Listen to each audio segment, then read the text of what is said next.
కొమరంభీం జిల్లా కవటాల మండలం గుండ్లబోరి గ్రామంలో విషాదం చోటు చేసుకుంది.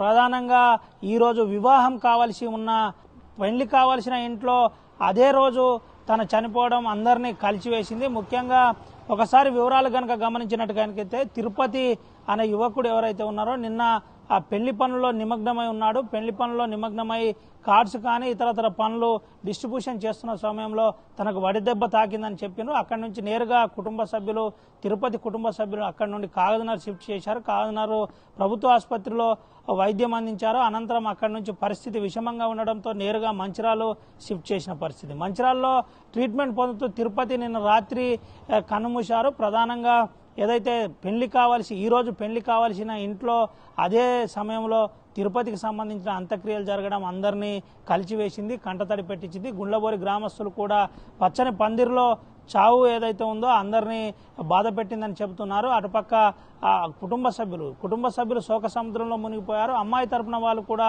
కన్నీరు మున్నీరు అవుతున్న పరిస్థితి అయితే ఏర్పడింది. ప్రధానంగా దీని అంతటికి కారణం వడదెబ్బే కావచ్చనే వైద్య అధికారులు అయితే ఒక నిర్ధారణకు వచ్చారు. పూర్తిగా ఏదైతే పెళ్లింట్లో విషాదం చోటు చేసుకుందో పెళ్లి కావాల్సిన ఈ రోజే అదే రోజు తన చావు రోజుగా మారింది. అదే రోజు పెళ్లి కావాల్సిన రోజే తన అంత్యక్రియలు జరగడం అందరినీ కలిచివేసింది. ప్రధానంగా పూర్తిగా అంటే వైద్యం కోసం మంచిర్యాలకు వచ్చినప్పటికీ ఫలితం లేకపోయింది. ఏది ఏమైనప్పటికీ పెళ్లింట్లో విషాదం చోటు చేసుకోవడం అందరినీ కలిచివేసిందని చెప్పక తప్పదు. కెమెరా పర్సన్ సుమన్తో రవినాయక్ RTV మంచిర్యాల నుండి.